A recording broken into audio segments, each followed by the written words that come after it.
Mark Mclown reckons, he reckons all Western Australia are a compliant people. They're just doing what he wants. People are dying and there's addiction. People are suffering. People are losing their businesses. People are committing suicide. When he stopped talking about that, he's not apologising for that. No, he's not saying anything about that. Because those things don't belong to his agenda. They don't belong to his agenda. Somebody has got to say something. Somebody has to say something first.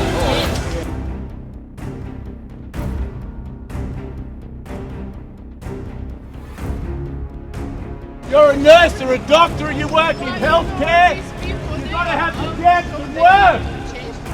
Constitutionally, it's wrong. But none of the governments are doing anything about it. Nuremberg is coming. The Nuremberg Code is coming. Let these politicians be judged for it. Let them be judged. I'm saying this because Channel 10 is not saying it. I'm saying it because the ABC, Channel 7 are not telling you. They're lying to you. People are dying, hundreds of people. Over 1,000 people in Australia have died of the gas. 110,000 last time I looked. Adverse reaction. Serious side effects. For the disgrace. For the murder. For the release of all evil over the Western Australian public. May the earth open and swallow the Parliament.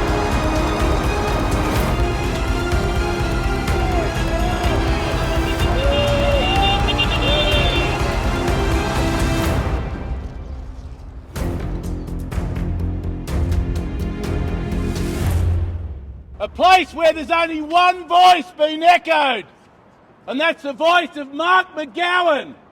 I don't know why they bothered with a democracy to vote in all of the members of each place, all of the other members up there, because there's no other voice. We're not represented.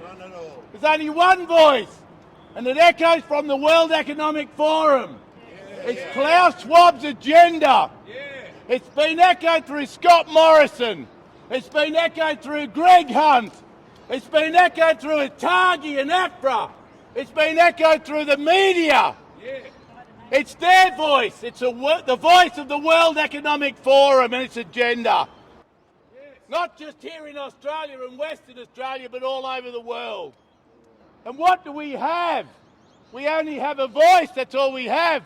These people are supposed to be our voice. They are supposed to represent us. They're supposed to speak as we speak. But they are not speaking that way. They're speaking the words of the World Economic Forum, Big Pharma, all of those other people, all of those globalist friends, I'm telling you. This is a place of voice, and we are a voice here today. We're a voice here still struggling after 2.5 years, and the lies are going on. It'll only be 2 weeks, they said, and everything will go back to normal. Well, it's over 2.5 years now, and Mark Mclown shut this state down to 2023, and I want to tell the community, I just picked up this one. There's nothing wrong with the borders at the moment, but as soon as I picked up this sign, I realised that Mark Mclown, all by himself, can make a decision to authorise the borders to be shut and for everything to be turned off again like he did over the last 2 years. Come on, Australia. Come on, Pete.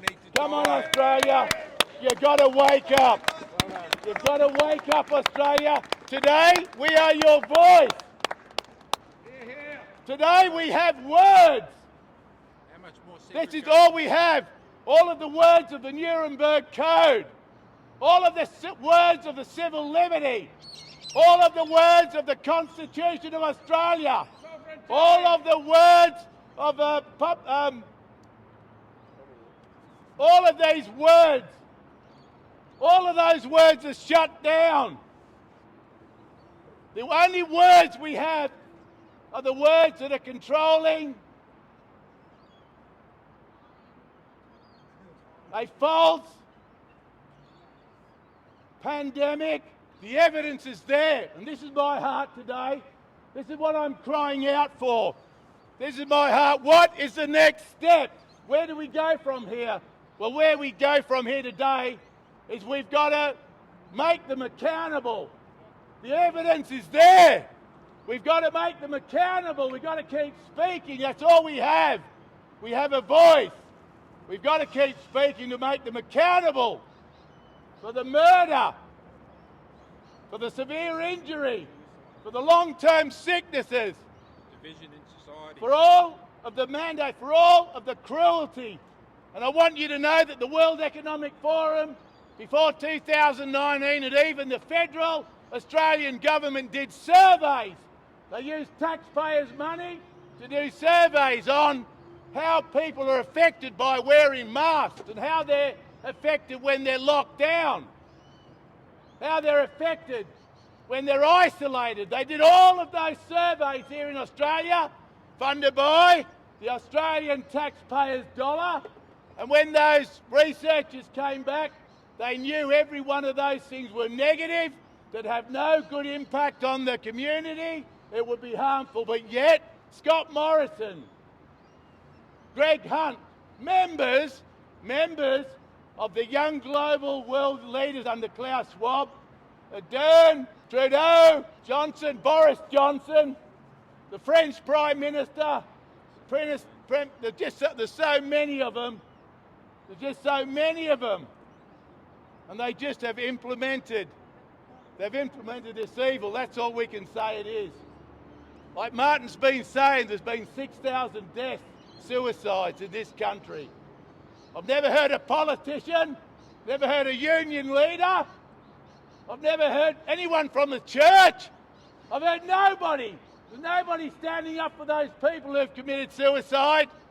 There's nobody standing up for those people who've lost their homes and their jobs and they're broke. No, I've heard no voice. This is the only voice. This is the voice. This is the voice. This is the voice, people. We are that voice. And we are not to give up. We are not to give up. We are not to give up. We are not to give up. Come on, people. It's only the beginning until every mandate is undone, till it's destroyed. Come on, Australia, we're here for you. We're demonstrating love here today. We could be living for ourselves, but we're not. We're living for our neighbour. We're living for you because we love you, we love our community, and we love our state and our nation. In fact, we love the world wherever people are. Come on, Australia. Good man, mate.